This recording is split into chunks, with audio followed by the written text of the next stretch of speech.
चिंता संतान हंतारो यत्पादाम्बुजरे नमः स्वीयानान्तानि चाचार्यान् प्रणमामि मुहुर्मुहुः यदनुग्रहतो जन्तु सर्वदुःखादिगो भवेत् तमहं सर्वदां वन्दे श्रीमद्वल्लभनन्दनम् अज्ञानतिमिरादस्य ज्ञानाञ्जनशलाकयः चक्षुरोन्मिलितं येन तस्मै श्रीगुरुवे नमः।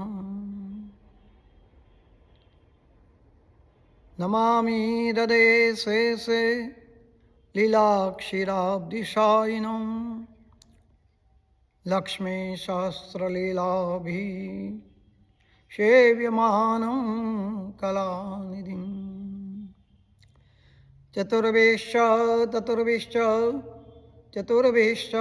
स्तवेस्तदा सर्वैर्विराजते योषो पञ्चधारदे मम वसुदेवसुतं देवं कंसचाणूरमर्दनं देवकी परमानन्दं कृष्णं वन्दे जगद्गुरुं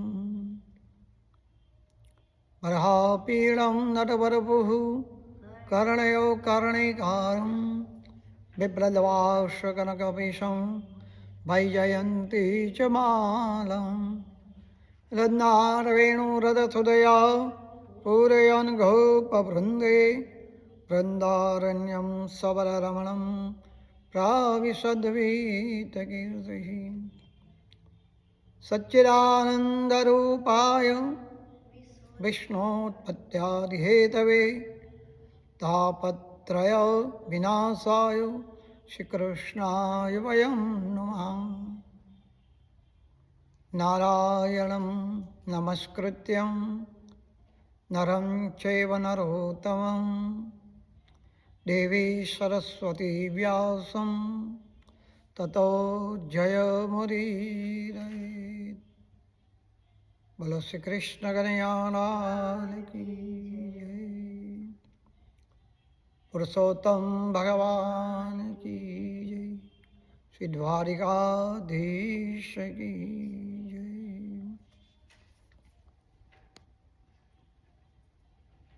आज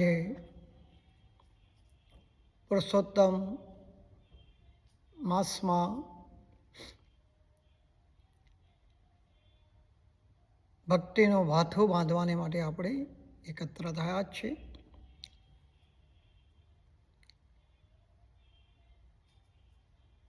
શ્રી પુરુષોત્તમ ભગવાનની જે કથા છે એ ખૂબ જ ઉત્તમ છે. નારદ વાચ वैकुण्ठाधिपतिर्गत्वा गोलोके किं चकारः तद्वरस्य कृपां कृत्वा महिषुश्रुते नमः। ગોલોકધામમાં મળમાસને શ્રી કૃષ્ણ ભગવાનના દર્શન થયા છે. નારદજી કહે છે, હે નારાયણ, વૈકુંઠના અધિપતિ વિષ્ણુ ભગવાને ગોલોકમાં જઈને શું કર્યું અને એ સાંભળવાની મને ઘણી ઈચ્છા થઈ છે. માટે મને વિસ્તારથી કથા કહી સંભળાવો. નારાયણ વાછો. નારાયણ ભગવાન કહે છે કે હે નારદજી, વિષ્ણુ ભગવાન અધિક માસની સાથે ગોલોકમાં પધાર્યા છે. ત્યાં જે કંઈ બન્યું છે તે તમને વર્ણન કરું છું. ગોલોકની વચ્ચે શ્રી કૃષ્ણ ભગવાનનું સુંદર એવું મંદિર અને અનેક એવા મણિમય થાંભલાઓથી અતિશય શોભાયમાન થઈ રહ્યું છે. ગોલોકની જે રચના છે, એની સુંદરતા છે, એનું વર્ણન કરવું ઘણું મુશ્કેલ છે. આનંદયુક્ત એવા ભગવાનના મંદિરે પહોંચી અધિક માસ આનંદયુક્ત થયો છે. દ્વારપાળો ઊભા થઈને વિષ્ણુ ભગવાનના ચરણમાં વંદન કરે છે. વિષ્ણુ ભગવાને ધીમે ધીમે ભગવાનના ધામમાં પ્રવેશ કર્યો છે. ત્યાંની શોભાથી તેમના નેત્રો પણ અંજાઈ ગયા છે. અંદર જઈને વિષ્ણુ ભગવાને તરત જ શ્રી કૃષ્ણ ભગવાનને નમસ્કાર કર્યા છે. આ વખતે પુરુષોત્તમ ગોપીઓની વચ્ચે રહ્યા હતા. રત્નના સિંહાસન ઉપર બિરાજમાન ભગવાન શ્રી કૃષ્ણને નમસ્કાર કરી લક્ષ્મીપતિ વિષ્ણુ ભગવાને બંને હાથ જોડી તેમની આગળ સ્તુતિ કરી છે. શ્રી વિષ્ણુવાચ વંદે વિષ્ણુ ગણાતીતમ ગોવિંદામોદરક્ષરમ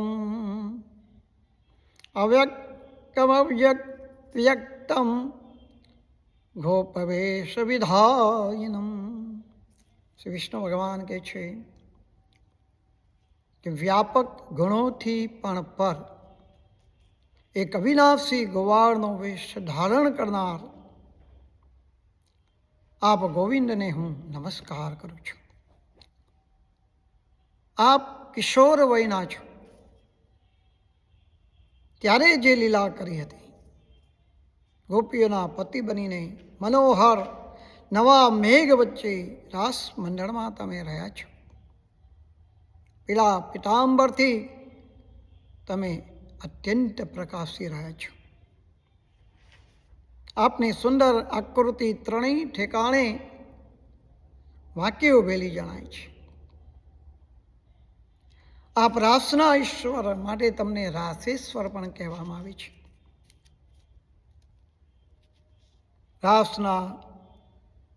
રાસમાં વસનાર તથા રાસોત્સવ કરવાને માટે તમે હંમેશા ઉત્સુક રહેલા છો. આ બે ભુજાવાળા હાથમાં મુરલી ધારણ કરનાર આપ અચ્યુત ભગવાનને હું નમસ્કાર કરું છું. આમ સ્તુતિ કરીને વિષ્ણુ ભગવાને શ્રી કૃષ્ણ પ્રભુની આજ્ઞાથી એમના પાર્ષદો દ્વારા સત્કાર કરી રત્નના શ્રેષ્ઠ સિંહાસન પર તે બેઠા છે. નારાયણ કહે છે વિષ્ણુ ભગવાને કરેલ ઉપરિક્ત શ્રી કૃષ્ણ ભગવાનના સ્તોત્રનો પ્રાતઃકાળે જો પાઠ કરવામાં આવે તો મનુષ્યના પાપો નાશ પામે છે. પ્રાતઃકાળે ઉઠીને જે આ પાઠ કરે છે તેને ખરાબ સ્વપ્ન પણ આવી શકતા નથી. અને જો ખરાબ સ્વપ્ન આવ્યા હોય તો સારા ફળને આપનાર થાય છે. ઉપરાંત પુત્ર અને પૌત્રને વધારનારી ગોવિંદ વિષયની ભક્તિ તત્પર થાય છે.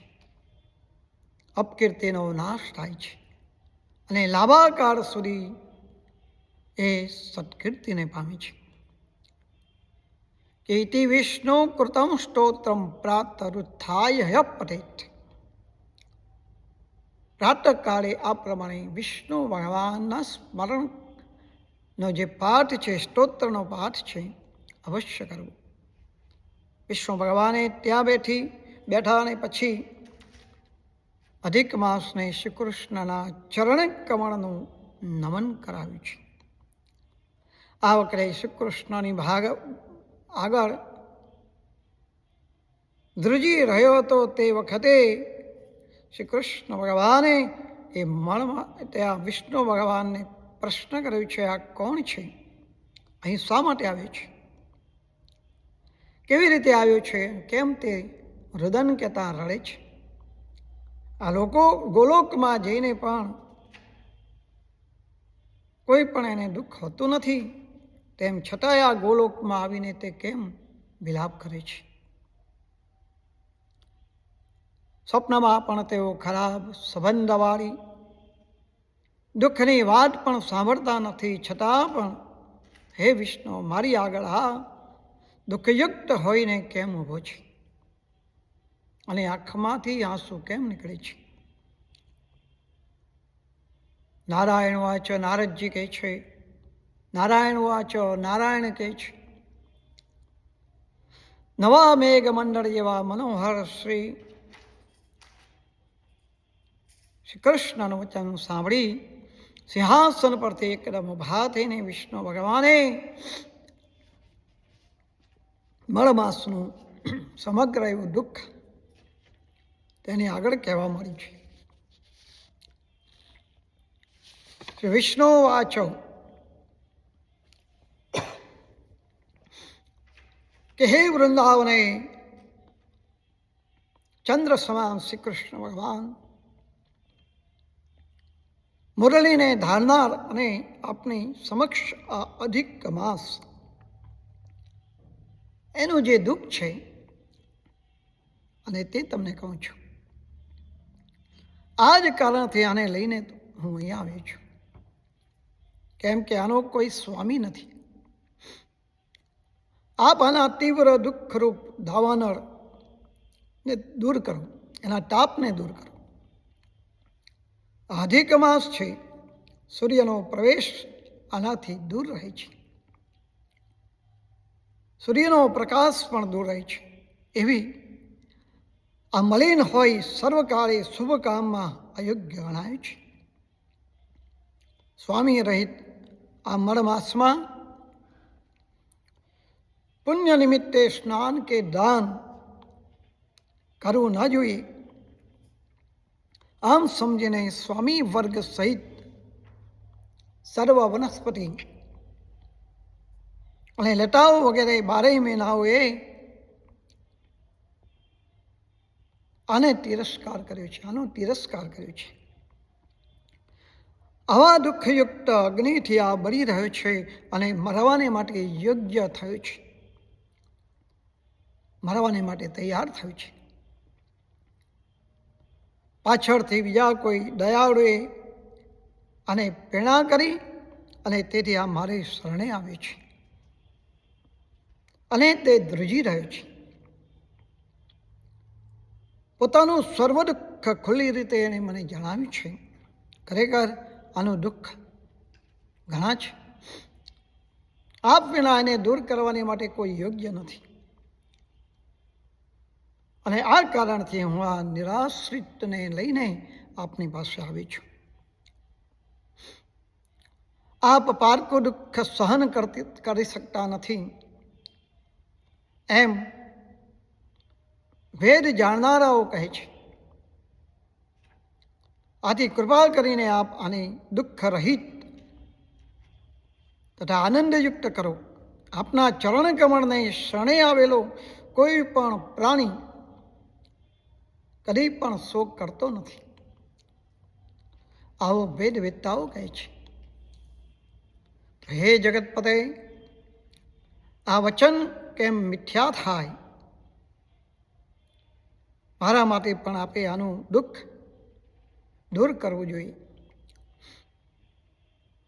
મારું આવું તમે સફળ કરો. સેવકે પ્રભુની સમક્ષ વારંવાર કદી પણ ન કહેવું એમ નીતિ કુશળ મહાબુદ્ધિમાન પુરુષો હંમેશા કહે છે. માટે હવે હું વધારે આગળ નહીં બોલું. ઇતિ વિજ્ઞાન ભૌમાનમ બદ્ધા જલ્લીપતો હરિ. આમ પરમાત્માને વિનંતી કરી શ્રી વિષ્ણુ ભગવાન શ્રી ભગવાનના મુખ કમળને જોતા એમની સમક્ષ ઊભા રહ્યા છે. ઋષયવાચ ઋષિમુનિઓ કહે છે કે હે મહામુનિ સુતજી, તમે આ ભગવત કથાનું દાન કરો છો માટે ઘણાય વર્ષો સુધી જીવતા રહો, જેથી શ્રી હરિલીલાની કથારૂપ સેવાયોગ્ય અમૃતનું અમે તમારા મુખથી પાન કરી શકીએ. ત્યાર પછી ગોલોકવાસી શ્રી કૃષ્ણ ભગવાન કહે છે કે આણે શું કર્યું છે અને એ મને કહો. વિષ્ણુનો તથા શ્રી કૃષ્ણના સંવાદ સર્વલોકને ઉપકાર કરનાર છે કે હે મહામુનિ સુતજી, બ્રહ્માના પુત્ર નારદજીએ ઋષિઓના ઈશ્વર તપસ્વી એવા શ્રી નારાયણને શું પૂછ્યું અને હવે તે તમે મને કહી સંભળાવો. નારદ મુનિ ભગવાનના મહાન ભક્ત છે, શ્રી હરિના દેહ સ્વરૂપ છે અને તેથી તેમનું એ પ્રશ્ન વચન ઉપર ઔષધ રૂપ હોવું જોઈએ. સુતવાચ સુતજી કહે છે કે તમે જે મને પ્રશ્ન કર્યો એ જ પ્રશ્ન નારદ મુનિએ શ્રી નારાયણને કર્યો હતો અને પછી શ્રી નારાયણ પ્રભુએ ઉત્તર આપ્યો છે એ તમારી સમક્ષ રજૂ કરું છું. નારદજી કહે છે કે પારકો દુઃખ જણાવી શ્રી વિષ્ણુ ભગવાન ત્યાં મૌન રહ્યા અને બદ્રીનાથ શ્રી નારાયણ તે પુરુષોત્તમ પરમાત્માએ શું કહ્યું અને શું કર્યું એ હવે તમે અમને કહો. શ્રી નારાયણ વાચો. નારાયણ કહે છે કે હે પુત્ર નારદ, ગોલોકનાથ શ્રી કૃષ્ણ ભગવાને જે શુભ વચનો કહ્યા છે, ગુહ્ય વચનો કહ્યા છે, એ વિષ્ણુએ કહ્યું હતું તે જ હું તમને કહું છું. કેમ કે સાંભળવા છતાં દંભરહિત અને કાયમી આસ્તિક એવા ઉત્તમ ભક્તને સર્વ કંઈ કહેવું જોઈએ. પુરુષોત્તમ માસનું એ વચન ઉત્તમ કીર્તિ કરનાર, પુણ્યકારક, યશ વધારનાર, ઉત્તમ પુત્ર આપનાર, રાજાઓને વશ કરનાર, દારિદ્ર્ય રૂપી જંગલને બાળીને ભસ્મ કરનાર અને અતિ ઘણા પુણ્યોથી સાંભળી શકાય એવું છે. માટે અનન્ય ભક્તિથી તે સાંભળવા જેવું છે. આ પ્રમાણે તેને આચરવા જેવું પણ છે. પુરુષોત્તમ ભગવાન શ્રી વિષ્ણુને એ વેળા આમ કહ્યું હતું કે હે મળમાસ, કે એણે આ પ્રમાણે કહ્યું હતું ત્યારે હે વિષ્ણુ, આ મળમાસનો હાથ પકડી તમે અહીંયા આવ્યા છો એ સારું કર્યું છે. આથી તમે આ લોકમાં કીર્તિ પામશો. તમે જે જીવને પોતાનો કરીને સ્વીકારો છો તેને મેં જ સ્વીકાર કર્યો છે. એવા આ મળમાસને હું મારા જેવો સર્વોપરી ગણીશ. હું મારા ગુણો, કીર્તિ, પ્રભાવ, ઐશ્વર્ય, પરાક્રમ, ભક્તને વરદાન આપું અને બીજા જે ગુણોથી આ લોકમાં પુરુષોત્તમ તરીકે આ મળમાસ પ્રખ્યાત થશે અને એ સર્વ ગુણો મેં એને અર્પણ કર્યા છે. મારામાં જે ગુણો રહ્યા છે એ બધા જ આ મળમાસમાં પણ પ્રાપ્ત થાવ. તેમજ આ લોકમાં વેદમાં મારું પુરુષોત્તમ એવું નામ પ્રસિદ્ધ છે. એ પણ હે જનાર્દન, હું તને આને મળમાસને આપું છું.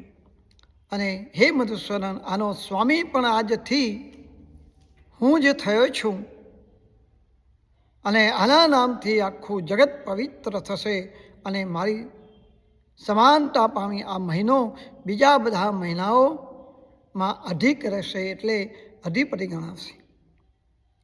આ જગતમાં પૂજ્ય અને જગતને વંદન કરવા લાયક થશે. આની પૂજા કરનારા સર્વ લોકોના દારિદ્ર્યનો નાશ કરનાર થશે અને બધા મહિનાઓ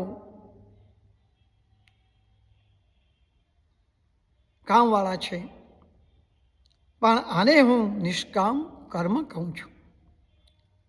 સર્વ લોકોને આ મોક્ષ આપનાર થશે અને આને મારા જેવો જ હું કરું છું કે જે મનુષ્ય કામના રહિત અને સર્વ કામનાઓથી યુક્ત થઈને પણ અધિક માસનું પૂજન કરશે તે સર્વ કર્મોને બાળીને ભસ્મ કરી અવશ્ય મને પામશે. ઇતિ શ્રીમદ પુરુષોત્તમ મહાત્મય સસ્તમોધ્યાય. શ્રી પુરુષોત્તમ ભગવાન કી જય. શ્રી વલ્લભાચાર્યજીએ ભાગવત કથાને ટૂંકમાં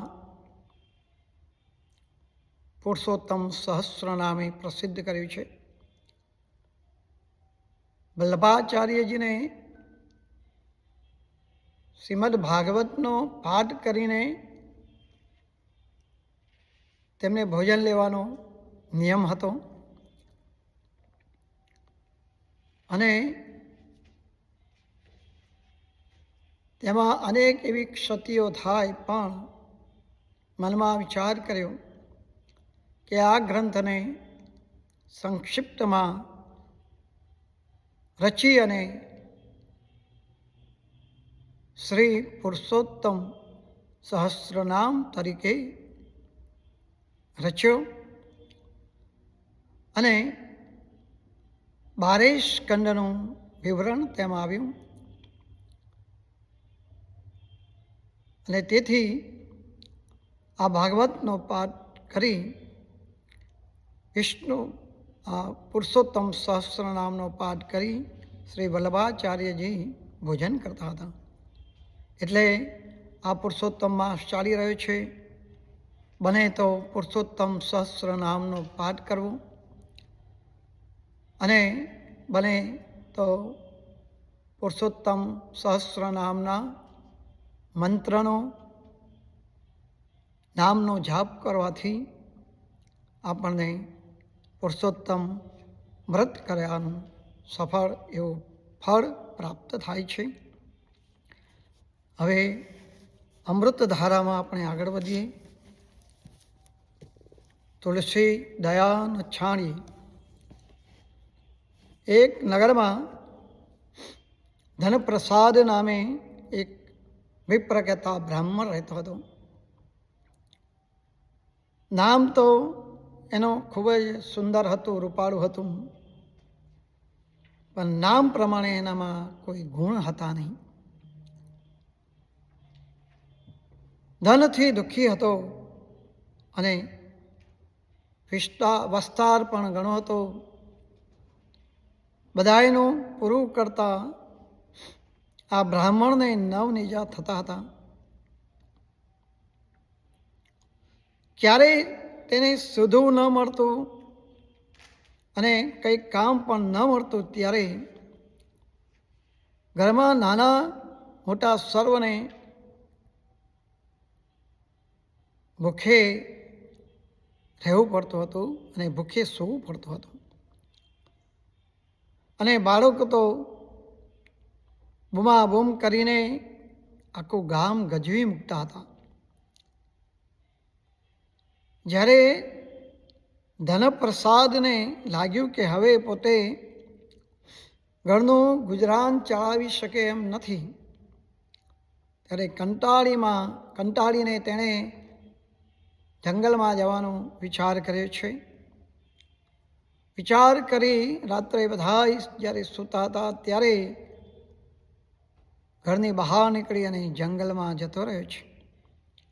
જંગલમાં એક મહાત્માની ઝૂંપડી દેખાય છે અને ત્યાં વિશ્રામો ખાવાને માટે તે રોકાયો છે. મહાત્મા એ તેને ખાવાનું આપ્યું છે અને ઠંડુ પાણી પીવડાવ્યું અને પછી પૂછ્યું કે હે ભાઈ, તમે જાતમાં બ્રાહ્મણ લાગો છો, પરંતુ મહાદુઃખથી ઘેરાઈ ગયા હોય એમ મને લાગે છે. તમારું મોઢું જોતા એમ મને લાગે છે, તો મને તમારી સઘળી હકીકત કહી સંભળાવું. મારાથી બનશે તે બધું જ હું કરીશ. બ્રાહ્મણે પોતાના નિર્ધનપણાની તેમજ પોતાના બહોળા વસ્તારની વાત આ મહાત્માને કહી સંભળાવી અને પોતે સંસારથી કંટાળીને આત્મહત્યા કરવાને માટે આ જંગલમાં આવે છે એવી હકીકત કહી સંભળાવી અને હું આત્મઘાત કરીશ એમ પણ જણાવ્યું. મહાત્માએ તેને આશ્વાસન આપ્યું છે કે તમે તો વિપ્રદેવ છો, બ્રાહ્મણ છો, તમે તો બધાને બોધ આપો, શિક્ષા આપો, અને વિપ્રદેવ થઈને કેવી વાત કરો છો? આત્મહત્યા એ તો અઘોર એવું પાપ છે અને જીવનની દોરી ટૂંકાવવાની અને એનો ટૂંકાવવાનો અધિકાર પ્રભુ સિવાય કોઈને આપેલો નથી. દેવોને પણ દુર્લભ એવો આ મનુષ્ય દેહ શું વેડફી નાખવાને માટે યોગ્ય છે? દુર્લભો માણસો દેહા. માનવીએ નિરાશ થવું ન જોઈએ. કાળા માથાનો માનવી ધારે કરી શકે છે. માનવી પ્રબળ પુરુષાર્થને પ્રભુ ભક્તિ કરે તો રિદ્ધિ સિદ્ધિ તેના ચરણોમાં આરોટે છે. માટે ધીરજ ધર ભાઈ, ધીરજના ફળ હંમેશા મીઠા છે. બ્રાહ્મણે કહ્યું કે મહાપુરુષ, ધીરજની હવે હદ થઈ ગઈ છે. નાના બાળકો જ્યાં મુઠ્ઠી ધાન નથી પામી શકતા ત્યાં ધીરજ ક્યાંથી રહી? અને એવું કેવું મારું ભાગ્ય કે અન્નને અને દાંતને વેર હોય. માટે આપ મને આમાંથી ઉગરવાનો કોઈ રસ્તો બતાવો. મહાત્માએ કહ્યું, વિપ્રદેવ, તમે અહીંથી સીધા ઘેર જાઓ. 2 દિવસ પછી પવિત્ર પુરુષોત્તમ માસ બેસે છે અને તમે આખો મહિનો પુરુષોત્તમ ભગવાનનું વ્રત કરી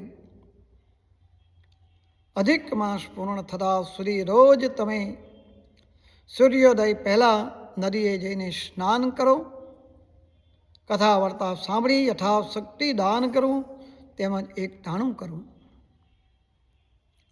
તમે પતિ પત્ની આખો મહિનો શક્તિ પ્રમાણે ભક્તિ કરશો તો તમારા ઉપર ભગવાન પુરુષોત્તમ કૃપા કરશે અને તમારી દારિદ્રતાને દૂર કરશે. બ્રાહ્મણ મહાત્માને નમન કરી બોલ્યો છે કે હમણાં જ ઘેર જાઉં છું અને પુરુષોત્તમ માસ બેસતા અમે વ્રત કરીશું. મહાત્માના આશીર્વાદ લઈ બ્રાહ્મણ ઘેર પાછો ફર્યો. ઘરમાં બધા ચિંતા કરી રહ્યા છે, બ્રાહ્મણની શોધ કરી રહ્યા છે. બ્રાહ્મણે બનેલી બધી બ્રાહ્મણ આવ્યો છે ઘરે, બધા ખુશ થયા છે. બ્રાહ્મણે બનેલી વાત પત્નીને કહી સુણાવી છે. ધનપ્રસાદ બ્રાહ્મણ એટલે તેણે પુરુષોત્તમ મહિનો સ્નાન કરવાનો સંકલ્પ કર્યો. બ્રાહ્મણે પણ સંકલ્પ કર્યો. બીજે દિવસે બ્રાહ્મણને ભગવાનની કૃપાથી સારું સીધું મળવા લાગ્યું અને ધીમે ધીમે એની ચિંતા ટળવા લાગી. પુરુષોત્તમ માસ બેસતા બ્રાહ્મણ અને તેની પત્ની સવારે નદીએ સ્નાન કરવાને માટે જાય છે અને કાંઠા ગોળની વાર્તા સાંભળી યથાશક્તિ દાન કરી ઘેર આવે છે. એક ટાણું કરી આખો દિવસ પ્રભુના ભજનમાં પસાર કરે છે. સાંજે બધાની આગ્રહથી બ્રાહ્મણે પુરુષોત્તમ માસની કથા વાંચવાની શરૂ કરી. પુરુષોત્તમ માસની કથા વાંચી અને લોકોમાં ભક્તિ ભાવ ઉભરાયો છે. બ્રાહ્મણને તો રોજ સારું સીધું મળતું હતું અને એ દિવસો ઠીક પસાર થવા લાગ્યા. બ્રાહ્મણના ઘરથી થોડે દૂર એક શેઠની હવેલી આવેલી હતી. શેઠ અને શેઠાણી સુખમય એવા વૈભવમાં આડોદતા હતા, પણ દયા ધર્મ જેવું ક્યારેય એમનામાં હતું નહીં. સંતાનમાં એકનો એક પુત્ર, 2 નહીં પણ 7 દીકરીઓ હતી. જ્યારે દીકરો એને સોગન ખાવાને માટે પૂરતો ન હતો, પરંતુ આશા અમર છે. જ્યારે પણ શેઠાણીને સુવાવડ આવવાની હોય ત્યારે શેઠના મનમાં થતું કે આ વખતે દીકરાનું મોઢું જોવાને માટે મળશે. જેના દિલમાં દયાનો વાસ નથી એને છતાં પૈસે ચિંતા રહેતી હોય છે. જેણે દયાને છોડી છે તેને પ્રભુ તડ છોડે છે. આ શેઠ પણ દયાના અભાવે દુઃખી થતા હતા. મને 1 વર્ષે શેઠાણી પ્રસૂતિમાં પીડાતા હતા ત્યારે પુરુષોત્તમ માસનું આગમન થયું. શેઠે પડોશ બ્રાહ્મણના મુખેથી પુરુષોત્તમ મહિનાનો મહિમા સાંભળ્યો હતો. તેથી પુત્ર ફળની આશાઓને માટે શેઠે પુરુષોત્તમ મહિના સ્નાન કરવાનું નક્કી કર્યું. ત્યાં દાનનો ઝરો પણ વહેતો મૂકી દીધો. હવે તેઓ ગરીબોને જોઈ ગળગળા થઈ જતા હતા. શેઠ સુખી હતા એટલે આચર-કુચર ખાવાની ટેવ છતાં પણ પુરુષોત્તમ મહિનામાં મોઢું બંધ રાખ્યું છે એટલે એકટાણા કરતા હતા. શેઠાણી પણ પૂરા દિવસો હોવા છતાં પુરુષોત્તમ ભગવાનની ભક્તિ કરતા હતા અને શેઠની સાથે એકટાણા પણ તે કરતા. બંને પતિ પત્ની રોજ પ્રાર્થના કરતા કે હે ભગવાન, તમે ભોળા છો. 7 દીકરીઓથી મારું ઘર ભરાઈ ગયું છે અને એ તો પારકી થાપણ કહેવાય છે. માટે આ લક્ષ્મી ભોગવવાવાળો એક દીકરો હોય તો અમારી હંમેશાની ચિંતા ટળી જાય. અમને આમને આમ તમે એમને એક પુત્ર આપો. આમને આમ અધિક માસની પૂર્ણાહુતિ થઈ. અધિક માસની પૂર્ણાહુતિ થવાને માટે દિવસો થોડાક નજીક હતા. અધિક માસની એકાદશી આવી, બીજે દિવસે દ્વાદશી, ત્રીજે અને એ દિવસે રાતના શેઠને ભ્રમણા થવા લાગી કે જરૂર શેઠાણીને આ વખતે પણ દીકરી અવતરશે. અરે, મારી ઈચ્છા પૂર્ણ નહીં થાય. સુતેલા શેઠને સ્વપ્ન આવ્યું. સ્વપ્નમાં ભગવાન પુરુષોત્તમ આવીને તેને કહે છે કે હે વણિક, તું પુત્ર ફળની આશાથી મારું વ્રત કરી રહ્યો છે. અહીંથી થોડે દૂર રહેતો એક બ્રાહ્મણ જે ગરીબ છે, ધન ફળ મેળવવાને માટે મારું વ્રત કરી રહ્યો છે. તો તમને બંનેને તમારી ધારણા મુજબ ફળ મળે એ માટે તારે એક કામ કરવું પડશે. તો રોજ જે કથાકારની પાસે બેસીને કથા વાર્તા સાંભળે છે ને, એ કથાકારની હાલત ઉપર કૃપા કરીને, દયા કરીને તારે તેને એટલું દ્રવ્ય આપવાનું છે કે તેની દરિદ્રતા ટળી જાય.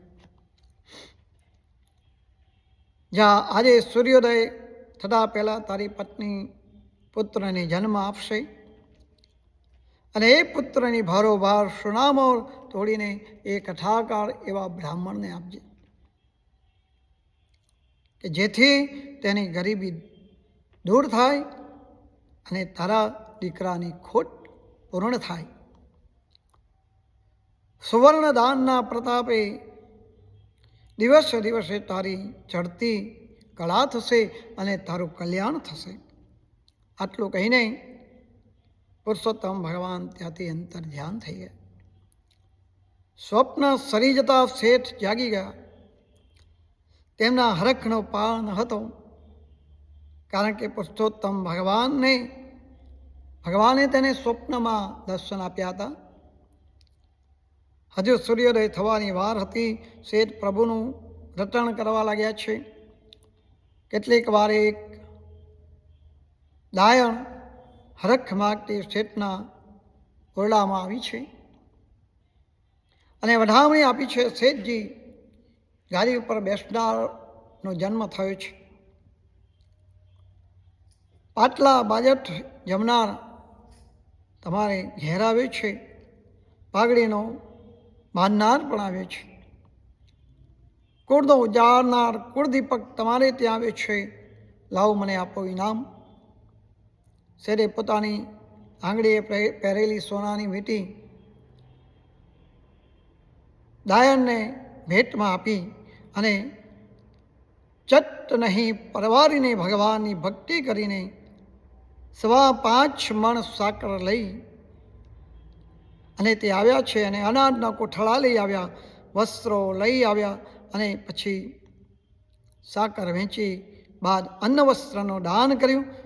પરોઢના શુભ ચોગડીએ જન્મેલા બાળકના વજનની બરાબર સોના મોરો પેલા બ્રાહ્મણને બોલાવીને આપી અને ત્યારથી જ શેઠ અને શેઠાણીની ચિંતા મટી છે અને પુરુષોત્તમ ભગવાનની કૃપાથી પુત્ર મળ્યો હતો અને તેથી બંને એ જીવે ત્યાં સુધી પુરુષોત્તમ વ્રત કરવાનો સંકલ્પ કર્યો. તેમજ સુખ વૈભવમાં વૃદ્ધિ થઈ. બ્રાહ્મણ ઉપર પણ પુરુષોત્તમ ભગવાનની કૃપા હતી અને શેઠની દયા ઉતરી. તેથી પણ કુટુંબ સાથે સુખમાં દિવસો પસાર કરવા લાગ્યા. આપ્યું પ્રભુએ હોય તો કરો અન્ન વસ્ત્રનું દાન. દેવાથી કંઈ નહીં ખૂટે, વધતું જશે નિદાન.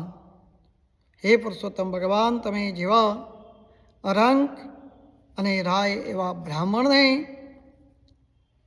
અને વણિકને ફળ્યા છો, એવા તમારું વ્રત કરનાર બધાને ફળજો. પુરુષોત્તમ ભગવાન કી. કૃષ્ણ ગોવિંદ ગોવિંદ ગોપાલ નંદલાલ. રાધા ગોવિંદ ગોવિંદ ગોપાલ નંદલાલ. કૃષ્ણ ગોવિંદ ગોવિંદ ગોપાલ નંદલાલ. રાધે ગોવિંદ ગોવિંદ ગોપાલ નંદલાલ. કૃષ્ણ ગોવિંદ ગોવિંદ ગોપાલ રાધે શ્યામ. કૃષ્ણ ગોવિંદ ગોવિંદ ગોપાલ રાધે શ્યામ. રાધે ગોવિંદ ગોવિંદ ગોપાલ રાધે શ્યામ. રાધે ગોવિંદ ગોવિંદ ગોપાલ નંદલાલ. કૃષ્ણ ગોવિંદ ગોવિંદ ગોપાલ નંદલાલ. રાધે ગોવિંદ ગોવિંદ ગોપાલ નંદલાલ. કૃષ્ણ ગોવિંદ ગોવિંદ ગોપાલ નંદલાલ. રાધે ગોવિંદ ગોવિંદ ગોપાલ નંદલાલ. રાધે ગોવિંદ ગોવિંદ ગોપાલ નંદલાલ. રાધે ગોવિંદ ગોવિંદ ગોપાલ નંદલાલ. કૃષ્ણ કનૈયાલાલ કી જય. ગિરિરાજ ધરણ કી જય. વલ્લભાધીશ કી જય. યમુને મહારાણી કી જય. ગજાનન ગણપતિ મહારાજ કી જય. આદ્ય શક્તિ અંબે માત કી જય. ગોવર્ધન નાથ કી જય. દ્વારિકાધીશ કી જય. પુરુષોત્તમ ભગવાન કી નમઃ. પાર્વતી પદે હર હર મહાદેવ હર. આજે આપણે મારી વાણીને વિરામ આપું છું. આવતીકાલે પાછા આપણે આ જ સ્થળે કથાની વાણીનો લાભ લઈશું. જય શ્રી કૃષ્ણ સર્વને.